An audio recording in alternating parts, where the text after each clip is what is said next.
a um Deus que anda, que fala, que passeia em nosso meio, que age por cada um de nós e conhece a nossa voz. Aleluia. Ele é um Deus que Ele é como um Pai presente, né, que ouve muitas vezes não precisando, não estarmos de joelho em oração, mas às vezes a gente está em alguma situação e a gente diz: Senhor, tenha misericórdia, né? Às vezes a gente não consegue nem especificar o problema, mas Jesus, Ele decifra, Ele sabe da nossa angústia, Ele sabe assim do nosso problema. Glória ao nome de Jesus. E como é bom quando a gente reconhece.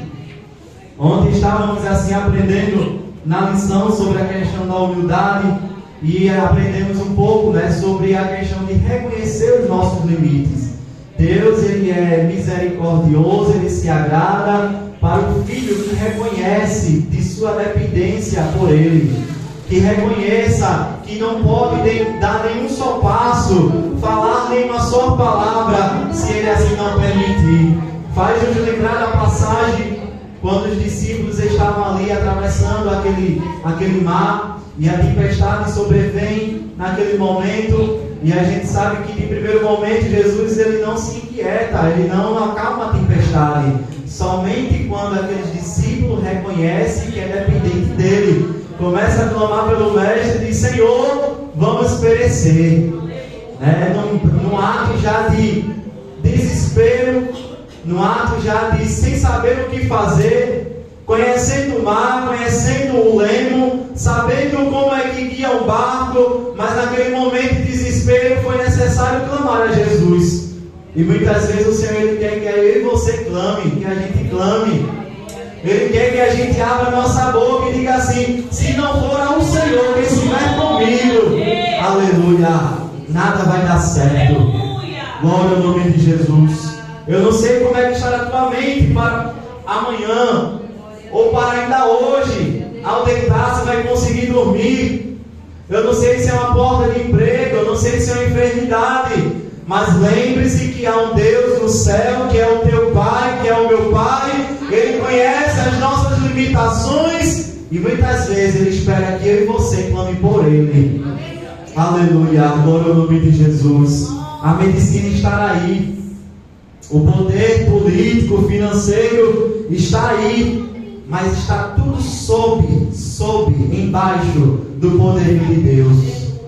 Deus, Ele é aquele que governa, Ele é aquele que guia, Ele é aquele que ensina o homem a fazer aquilo que eu e você não pode fazer. Glória ao nome de Jesus. E no texto em que nós lemos, o livro de Hebreus, capítulo 12, do versículo 1 ao 11, quero somente reler o versículo 1 e o 2, que diz assim a palavra de Deus: portanto nós também, pois estamos rodeados de uma tão grande nuvem de testemunhas, deixemos todo embaraço e o pecado que tão de perto nos rodeia, e corramos com paciência a carreira que nos está proposta, olhando para Jesus, autor e consumador da fé, o qual pelo gozo que lhe estava proposto, suportou a cruz, desprezando a afronta, e assentou-se à destra do trono de Deus. Meus irmãos, ao ler esses versículos, vemos que algo está acontecendo, né, nesta época. Esse livro que não tem um autor declarado, alguns dizem que foi Paulo, mas pelas escrituras, a linguagem, a forma como era falado, como era escrito, não é da mesma forma como Paulo escrevia as cartas, que tem assim a sua autoria. Esse autor é desconhecido, mas o que a gente sabe é que este livro é inspirado pelo Senhor. Este livro ele traz tanto a questão da exortação, como também a questão do consolo, para que sua igreja continue em perseverança, não se embaraçando com as coisas dessa vida. E o que se quer dizer embaraçar? Embaraçar quer dizer misturar, né? A gente vê que, não sei se vocês já fizeram esse experimento, mas se você tentar colocar água e óleo no copo, você vai ver que se junta, mas não se mistura. E a palavra de Deus, quando vem falar na questão do embaraço, é na questão de se misturar, se dissolver, né? Nós como igreja, como crente, estamos no mundo, estamos entre pessoas que não têm essa fé professada, mas precisamos ter ciência que não podemos nos misturar. Não podemos, temos que ser assim como óleo, né? Não se misturar com a água, né? Com o pecado, com as coisas dessa vida. E muitas vezes a gente pensa que este embaraço é somente estar no mundo, que o embaraço é somente estar no mundo da bebida, né? Do álcool, das drogas, da prostituição, e muitas vezes não é. O embaraço, ele muitas vezes vem como uma distração na nossa vida.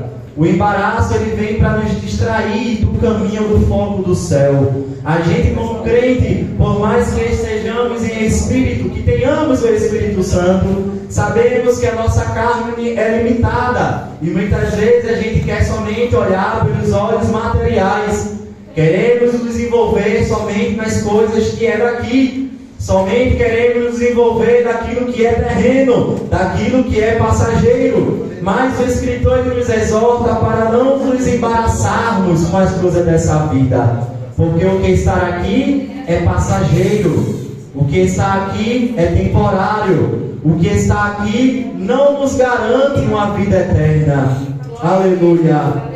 O embaraço e o pecado que tão de perto nos rodeia. E corramos com paciência a carreira que nos está proposta. Que tenhamos convicção qual é a nossa carreira.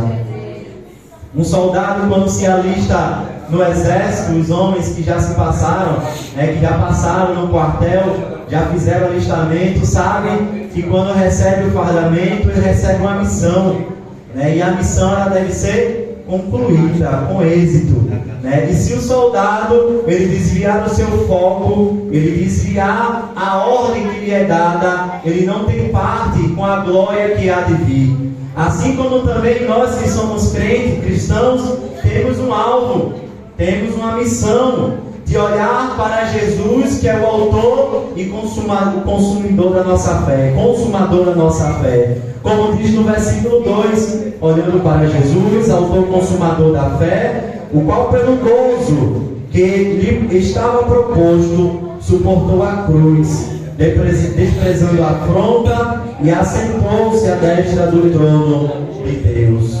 E como soldado, meus irmãos, que soldado ele não é feito somente para estar dentro do quartel, somente estar em repouso, somente estar em descanso, mas ele tem que estar pronto para ir para a guerra.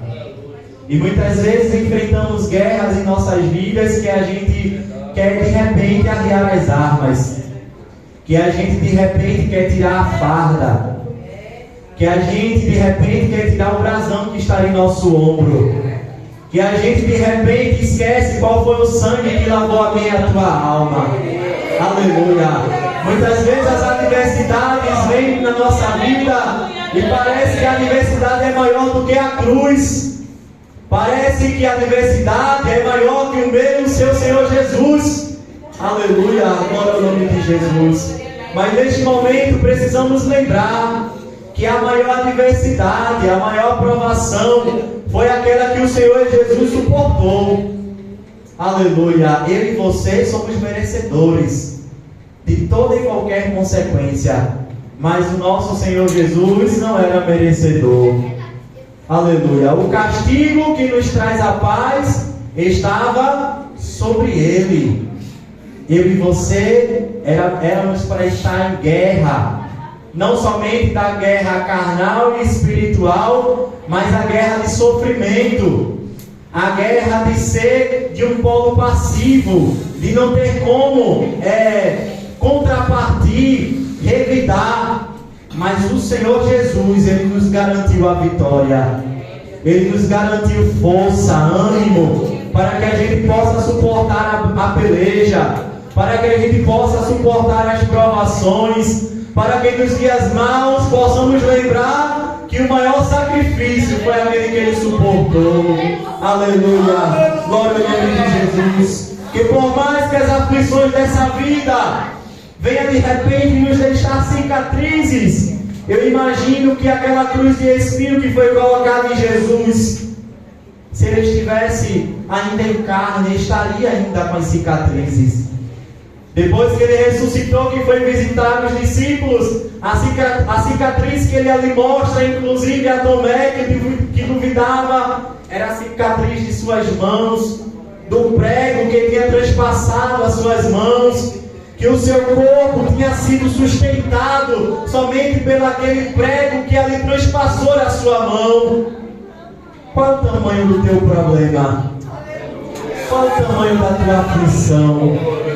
A cruz mais pesada, Jesus já carregou, aleluia, glória ao nome de Jesus. Eu não sei se de repente você vem dia após dia preocupado, inquieto, perturbado, mesmo sabendo que tem um Deus no céu que vela por mim e por você, mas parece que às vezes a nossa carne ela treme. Os nervos ficam à flor da pele, como a gente diz. O desânimo vem, parece que a gente não tem nem força para vir para a casa do Senhor. Mas o Espírito Santo de Deus, ele nos fortalece. E muitas vezes quando a gente está fraco, mas mesmo se arrastando, o Senhor Jesus, ele quer que você se aproxime com Ele. Ele quer que você clame por Ele. Ele quer que você chame o nome dEle, aleluia.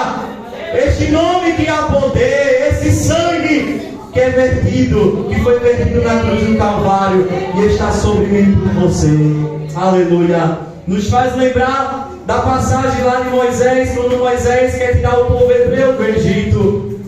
O povo hebreu que agora estava escravizado e agora está sob o jugo de Faraó. E Faraó liberta o povo e o povo agora está no deserto. Parece que agora as adversidades que vêm no deserto, como a fome, o sol escaldante, o povo agora olha para Moisés e começa a reclamar. Moisés, tu nos tiraste do Egito para morrer no deserto. No deserto, no Egito, tínhamos pelo menos lugar para morrer. Tínhamos mantimento. E muitas vezes não é diferente em nossas vidas. As adversidades vêm, a gente olha e parece que ela é maior do que o nosso Senhor. E parece que ela é maior do que o nome de Jesus. E parece que ela é maior do que o sacrifício que Jesus fez por mim e por você. Aleluia. Aleluia. Glória ao nome de Jesus. Não desfaleça. Não desfaleça. Não arrie as armas. Olhe para a frente. Se o Senhor Jesus já te salvou, lavou a tua alma, as adversidades que vêm nesta vida é coisa passageira. Como muitos dizem, é uma fase. São ciclos que começam e encerram. É como a noite que ao passar do tempo vem o amanhecer. Glória a Jesus. E temos essa convicção que o Senhor Ele nos ouve. Temos essa convicção que o Senhor Jesus Ele está nos escutando, muitas vezes, mesmo quando a gente não tem palavras para expressar. No mesmo livro de Hebreus, ainda no capítulo 9, vai falar sobre a questão do sacrifício, o santuário, de como eram feitos os sacrifícios para perdoar pecado. Antigamente, quem tinha voz eram os sacerdotes. E no capítulo 9, do versículo 1 ao versículo 7, vai narrar de como era o tabernáculo, de como era o sacrifício, de quem podia ter acesso diretamente ao Pai. Mas no versículo 11, o escritor aos Hebreus vai afirmar dizendo: mas vindo Cristo, o sumo sacerdote dos bem futuros, por um maior e mais perfeito tabernáculo, não feito por mãos, isto é, desta criação, nem por sangue de bodes e bezerros, mas por seu próprio sangue, entrou uma vez no santuário, havendo efetuado uma eterna salvação. Porque se o sangue dos touros e bodes e a cinza de uma novilha esparzida sobre os imundos os santificam. Quanto à purificação da carne, quanto mais o sangue de Cristo, que pelo Espírito Eterno se ofereceu a si mesmo, imaculado a Deus, purificará a vossa consciência das obras mortas para servir ao Deus vivo. O Deus que antes, agora no Antigo Testamento, precisava de todo um rito, de todo um sacrifício, Ele agora, como Cordeiro mudo, Ele morre por mim e por você, para que tenhamos acesso a Ele diretamente. O véu foi rasgado, e eu e você, nos dias de aflição, nos dias de tormenta, sabemos que temos um Pai lá no céu que ouve a minha e a tua voz e não as confunde. Glória ao nome de Jesus. Que vocês assim possam iniciar a semana, independente das adversidades, independente da afronta. Muitas vezes o nosso pensamento e coração fica cocheando em dois pensamentos, na dúvida, na incerteza. Mas lembre-se que você tem um Deus no céu que vela por mim e por você, que vela pelas minhas e pelas tuas obras. E antes que saia uma palavra de nossa boca, o Senhor as conhece, o Senhor as sonda. Aleluia, glória ao nome de Jesus. E muitas vezes, por mais que estejamos incertos, inseguros, o Senhor Ele já garantiu a vitória. Aleluia. O Senhor, Ele já garantiu a vitória. Quando o mal passou ali no Egito e matou os primogênitos na casa que tinha ali o sangue do cordeiro, ali nos umbrais da porta, o mal não entrou. Ei, se tua casa está de pé, é porque o sangue de Jesus está lá. Aleluia. Ah, mas é porque alguém não é crente da minha família, da minha parentela, mas a tua oração, aleluia, a tua intimidade com Deus, aleluia, tem garantido a vitória dentro do teu lar. Tem garantido alguém ainda não ter descido à sepultura, aleluia. Tem garantido alguém mesmo enfermo, mas era já para estar em um estado vegetativo, mas o Senhor já garantiu a vitória, porque o sangue dele tem poder sobre a tua vida. Aleluia, glória ao nome de Jesus. Quando tudo vier desfalecer, as esperanças vir se esmorecer, lembre-se que o Senhor Jesus, Ele já garantiu a vitória. Amém? Quem diz amém? Amém.